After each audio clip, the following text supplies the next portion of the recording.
Good morning, student. Myself Praduman, your mathematics teacher for class 8, 9 and 10 in Modern International School, Hiswa.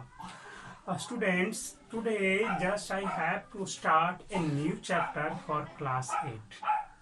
A new chapter for class 8, chapter 14. Chapter name is polygons. In this chapter, just we have to study about different types of curve and different types of shape, geometrical shape हम लोग कह सकते हैं, है ना। तो सबसे पहले हम लोग जान लें कि कर्व होता क्या, what is curve. Here listed the topic we have to study or discuss: curve, open curve, closed curve, simple closed curve, है ना। उसके बाद हम लोग पॉलीगॉन्स पे आएंगे। Polygon, concave polygon, convex polygon, regular and irregular polygon, है ना। तो इतने टॉपिक को टोटल कितने टॉपिक हो गए, 4 इधर हो गया और 5 इधर हो गया, यानी कि 9 टॉपिक्स हैं जिसे हम लोग 1 by 1 डिस्कस करेंगे। First of all you have to know about curve. What is curve? When you draw a line on a plain sheet without lifting your pencil or pen, then this is called a curve. Simple है। जब भी हम किसी line को यहाँ पे start किया, draw करना शुरू किया विदाउट लिफ्टिंग, इस तरह से, ये क्या है आपका कर्व हो गया। बिना उठाए हमने लाइन को ड्रॉ करते चला गया। जैसे यहाँ से ऐसे किया, फिर इस तरह से किया, तो इसे हम कर्व नहीं बोलेंगे क्योंकि यहाँ पर से मेरा हाथ उठ गया, है ना। विदाउट लिफ्टिंग, ये भी आप सर्कल बनाए, ये भी कर्व है। ये जो है आप, सॉरी ऐसे नहीं, ऐसे चला, ये भी क्या है आपका कर्व ही है। इस तरह से एक लाइन ड्रॉ कर दे, ये भी कर्व है। आपने ऐसा एक लाइन ड्रॉ कर दे, ये भी कर्व है। ऐसा भी कर्व होता है, ऐसे ये भी आपका कर्व ही है ना। तो कोई भी आपका लाइन जो है प्लेन शीट पे, कोई भी शेप आप बनाते हो प्लेन शीट पे विदाउट लिफ्टिंग योर पेन और पेंसिल, देन दैट शेप और that figure is known as curve. यही आपका कर्व है, सिंपल सा। स्क्वायर भी एक कर्व होगा, स्क्वायर भी कर्व होगा, रेक्टेंगल भी कर्व होगा, है ना, पैरेललोग्राम भी कर्व होगा, है ना। इन सब चीजों के बारे में हम लोग आगे डिस्कस करेंगे, 1 by 1 करते जाएंगे। तो कर्व तो आपका समझ में आ गया कि क्या होता है। एक ज्योमेट्रिकल शेप है, ज्योमेट्रिकल फिगर है जो प्लेन शीट पे पेंसिल से और पेन से, जनरली पेंसिल से हम लोग ड्रॉ करते हैं, पेंसिल से ड्रॉ किया जाता है विदाउट लिफ्टिंग योर हैंड, ठीक है। तो ये तो था आपका कर्व के बारे में थोड़ी सी जानकारी। अब क्या है, ओपन कर्व है, ठीक है। यहाँ पे देख लो, यहां से मैंने स्टार्ट किया, स्टार्टिंग पॉइंट हमारा ये हो गया, ऐसे चला चला आया, क्या देखा, हम वापस स्टार्टिंग पॉइंट पे लौट आए, है ना।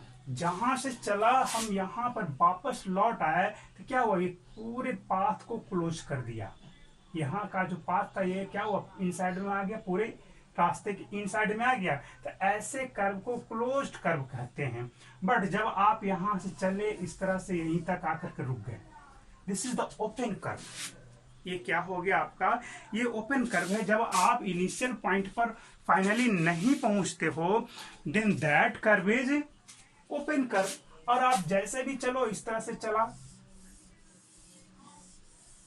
यहां फिर से आ गया, दिस इज क्लोज्ड कर्व। ये आपका क्लोज्ड कर्व हो गया। कारण क्या है कि जहां से आपने चला, इनिशियल पॉइंट से स्टार्ट किया, फाइनली आप उसी जगह पे आकर के रुक गए, that curve is called closed curve.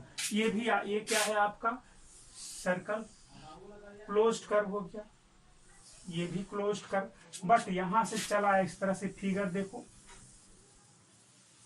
ये आपका ओपन कर्व हो गया, क्योंकि हम इनिशियल पॉइंट पे वापस लौट करके नहीं आए, ठीक है। तो ये आपका था, 2 टॉपिक्स था, कौन कौन था, ये ओपन कर्व, क्लोज्ड कर्व और कर्व, सिंपल क्लोज्ड कर्व के बारे में अब हम आपको जानकारी देंगे। सिंपल क्लोज्ड कर्व ये है क्या, देखो मैंने आपको बहुत सारे क्लोज्ड कर्व यहां पे ड्रॉ किया। फर्स्ट ऐसे क्लोज्ड कर्व,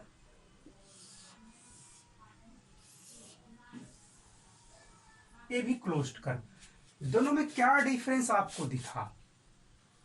दोनों में ये डिफरेंस देखा कि आपका इस कर्व में जो चारों आपको लाइंस हैं वो कहीं किसी दूसरे लाइन को कोई भी साइड जो एक दूसरे कहीं पे कट नहीं करता, इंटरसेक्ट नहीं करता है। ऐसे कर्व को सिंपल क्लोज्ड कर्व बोला जाता है। बट इसमें क्या देखा, यहां से स्टार्ट किया, चला वापस फिर, बट ये जब इधर की ओर आने लगा तब इस केस में इस जगह पे यहाँ पे इस लाइन को इंटरसेक्ट कर दिया, आपस में इंटरसेक्ट कर दिया। तो ऐसे क्लोज्ड कर्व तो है ही, बट इसे हम लोग सिंपल क्लोज्ड कर्व नहीं बोलेंगे। सिंपल क्लोज्ड कर्व क्या है? A curve which does not intersect each other at any point of its side, then that curve is known as simple closed curve. Clear? यही है। जैसे ये क्या सर्कल है, कहीं पे इंटरसेक्ट किया नहीं किया, ये क्या है, हमने 8 बना दिया, लिख दिया। ये आपका सिंपल क्लोज्ड कर्व नहीं है, ये एलिप्स, सॉरी एलिप्स नहीं बोलेंगे इसको, कुछ और इसका फिगर है, डंबल बोलते हैं। तो ये क्या देखा, यहाँ पे क्रॉस कर गया तो कट कर रहा है, that means this is not a simple closed curve. Clear हो गया होगा अब तक तो सिंपल क्लोज्ड कर्व तक हम लोग पढ़े। अब आगे पढ़ेंगे पॉलीगॉन्स, है ना। Concave polygon, convex polygon, regular और इर्रेगुलर पॉलीगॉन के बारे में, ठीक है। देखा जाए इन सभी फिगर को हम बारीकी से देखेंगे। इसमें क्या देख रहा है आपने, इसमें जो भी ये फिगर जो बना है ये भी क्या है, पॉलीगॉन एक क्लोज्ड कर्व है। Polygon is a closed curve in which only a straight line is used. Only a straight line is used. ये आप देख रहे हो इस तीनों फिगर में, 4 फिगर यहाँ पे है, फर्स्ट, सेकंड, थर्ड और ये फोर्थ। इनमें क्या डिफरेंस देख रहा आप देखोगे क्या कि ये भी, इसमें सारे लाइन कैसे हैं, स्ट्रेट हैं। इसमें भी क्या है आपका, सारे लाइन, इसमें देख रहा है एक भी लाइन स्ट्रेट नहीं है, ये कर्व लाइन है, ये क्या है आपका कर्व लाइन है। तो जब स्ट्रेट लाइन आपको पॉलीगॉन्स को यानी कि फिगर को, कर्व को बनाने में यूज हो रहे हैं, तो वैसे फिगर को, वैसे कर्व को हम लोग पॉलीगॉन्स बोलते हैं, है ना। और उसके बाद पॉलीगॉन्स के फॉर्मेशन के बाद ये भी हमारा क्या है, ये भी पॉलीगॉन्स ही है, ये भी क्या है हमारा पॉलीगॉन है। लेकिन कुछ डिफरेंस है दोनों में, वो भी मैं आपको डिस्कस करूंगा, है ना। देखा जाए हमने पॉलीगॉन्स को तो समझा, जैसे ये फिगर हमने ले लिया, बट इस पर हम एक कर्व लाइन को इस तरह से डाल दिया। अब ये पॉलीगॉन्स नहीं होंगे। जब ये स्ट्रेट रहता, ये वाला पार्ट नहीं रहता, तो ये पॉलीगॉन्स हो जाता, है ना। बट अब आप सोच लो इसमें से अब क्या होगा, अभी तो है, बट जैसे ही आपने कर्व लाइन को इस पे ड्रॉ कर दिया, अब ये पॉलीगॉन नहीं रहा। अब एक चीज और देखो, कोई भी पॉलीगॉन्स बनते हैं तो ओनली स्ट्रेट लाइन आपका उसमें यूज होता है। तो इसमें बहुत सारे लाइन सेगमेंट यूज होते हैं। जैसे इसके बारे में देखो, एक लाइन सेगमेंट ऐसे जा रहा था, एक लाइन ये हो गया, ये दूसरा लाइन, ये तीसरा लाइन, ये चौथा लाइन हो गया, है ना। तो इस तरह से बहुत सारे लाइन सेगमेंट से मिलकर के पॉलीगॉन का फॉर्मेशन होता है। और each line segment of a polygon is known as sides of the polygon. Simple है, ज्यादा कुछ नहीं। तो बताओ इसमें कितने साइड्स हो गए, 1 2 3 एंड 4। इसमें कितने, 1 2 3 एंड 4, है ना। ये भी आपका पॉलीगॉन सी है। इसमें कितने, 1 2 3 एंड 4। इसमें आपको, इसमें भी कितने, 5 हो गए, 1 2 3 4 एंड 5 लाइन सेगमेंट यूज हुए हैं ना। अब आइए उनके नंबर ऑफ साइड्स और नंबर ऑफ लाइन सेगमेंट के आधार पे इनका नोमेनक्लेचर होता है, इनका नामकरण किया गया है। कोई भी आपका पॉलीगॉन्स का फॉर्मेशन होता है तो एटलीस्ट 3 स्ट्रेट लाइन का यूज होना एकदम नेसेसरी है। आप देखो, एक दो लाइन सेगमेंट से क्या क्लोज्ड कर्व कहीं बन सकता है? स्ट्रेट जब हम यूज करेंगे, तो जब हम स्ट्रेट लाइन को यूज करेंगे, ये आपका स्ट्रेट लाइन ऐसे, ये आपका कर्व लाइन हो गया। हमें कर्व लाइन का इस्तेमाल नहीं करना, ओनली स्ट्रेट लाइन ही यूज करना है। तो क्या दो स्ट्रेट लाइन को हम यूज करके कभी भी क्लोज्ड कर्व का फॉर्मेशन कर सकते? नहीं कर सकते, है ना। तो इस केस में अब क्या होगा, एटलीस्ट 3 चाहिए ही चाहिए। यहां से अब बंद हो गया, है ना। तब ये हो गया क्लोज्ड कर्व। और इसमें कितने लाइन सेगमेंट यूज हुए? तो 3। तो जब 3 लाइन सेगमेंट यूज हो तो उनका नाम क्या होगा? ट्रायंगल, है ना। 4 लाइन सेगमेंट यूज होंगे तो क्वाड्रिलैटरल, 5 के लिए पेंटागन, 6 के लिए हेक्सागोन, 7 लाइन सेगमेंट यूज होते हैं। जैसे यहाँ पे देखा, ये क्या हो गया? पेंटागन 5 है, ये 1 2 3 4 एंड 5। अगर 6 लाइन सेगमेंट यूज हुआ, 6 हो चुके हैं, 1 2 3 4 5 6, तो इसको हेक्सागोन बोलेंगे इसमें देखा जाए। इसी तरह से नंबर ऑफ साइड्स के आधार पे 6 के लिए हेक्सागोन, 7 के लिए हेप्टागोन, 8 लाइन सेगमेंट यूज हो रहे हैं तो that means octagon, 9 line segment के लिए नोनागोन, 10 के लिए डेकागोन है ना। तो इस तरह से हम लोग नोमेनक्लेचर करेंगे। चलिए, यहां तक तो हम लोग समझ गए पॉलीगॉन्स क्या है, पॉलीगॉन्स का नोमेनक्लेचर कैसे होता है। तो on the basis of their number of sides और number of line segment used in that polygon. चलो अब देखें हम लोग कॉनकेव और कॉन्वेक्स पॉलीगॉन्स हैं क्या। देखो, कॉनकेव में यहां पे मैंने ग्रेटर देन 180 डिग्री लिखा है। ये है क्या? A polygon in which at least one angle is greater than 180 degree.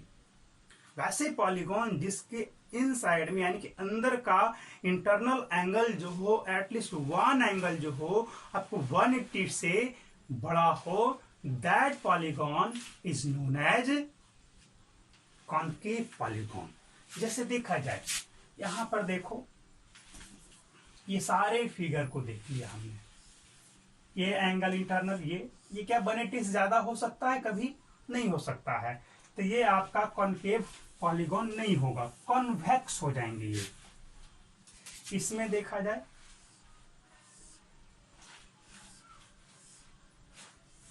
ये भी फिगर तो बन ही गया।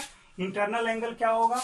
ये 2 साइड हैं इनके बीच का, ये 2 साइड है इनके बीच का, ये 2 साइड इनके बीच का, ये 2 साइड इनके बीच का, ये 2 साइड के इनके बीच का। ये एंगल क्या है? This angle is greater than 180 degree. ऐसे रहता तो ये 180, बट 180 से तो इतना ज्यादा हो गया। तो ऐसे फिगर को, ऐसे पॉलीगॉन को हम लोग कॉनकेव पॉलीगॉन बोलते हैं, है ना। तो कॉनकेव भी आपको क्लियर हो गया होगा और कॉन्वेक्स भी क्लियर हो गया होगा। ठीक है, तो ज्यादा हार्ड नहीं था। ये देखा जाए, ये क्या होगा? ये भी आपका कॉनकेव ही है। देखो, ये 180 से बड़ा है, बहुत बड़ा है। ये है क्या? क्वाड्रिलैटरल है या फिर ट्रायंगल है या फिर पेंटागोन है या हेक्सागोन है? ये है क्या? इस फिगर का नाम क्या दोगे? तो नंबर ऑफ साइड्स पहले काउंट करो, 1 2 3 and 4। Total 4 line segment use हुए हैं। That means this is a quadrilateral. Clear? हम लोग यहां तक तो समझ गया। अब कॉन्वेक्स भी हो गया। अब रेगुलर और इर्रेगुलर होते क्या हैं? रेगुलर पॉलीगॉन और इर्रेगुलर पॉलीगॉन। देखिए, अब बता देते हैं। when all sides and all angle of a polygon is same or equal, if all sides and all angle of a polygons are equal, then that polygon is known as regular polygon। सारे sides equal हो जाएं, सारे angle equal हो जाएं, तब वैसे case में हम लोग क्या बोलेंगे कि this is a regular polygon. Angle भी इक्वल हो, साइड्स भी इक्वल हो, है ना। जैसे हम लोग स्क्वायर ले लें,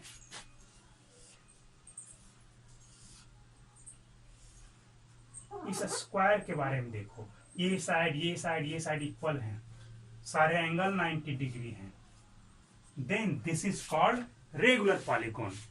इक्विलैटरल ट्रायंगल देखो, पढ़ा होगा आपने, A60 A60 A60, सारे साइड्स इक्वल हैं, that means this is also a example of regular polygon, है ना। बट आपका रेक्टेंगल ले लो, सारे एंगल तो इक्वल हैं बट सारे साइड इक्वल हैं नहीं है, सारे साइड्स आपके इक्वल नहीं है, दैट मीन्स अब क्या हो जाएगा, this is not a regular polygon.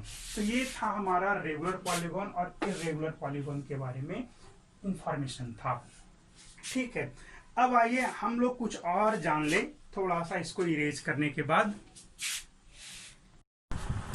Our next topic is for regular polygon, आपका एक्सटीरियर एंगल और इंटीरियर एंगल ये क्या है, एक्सटीरियर एंगल और इंटीरियर एंगल।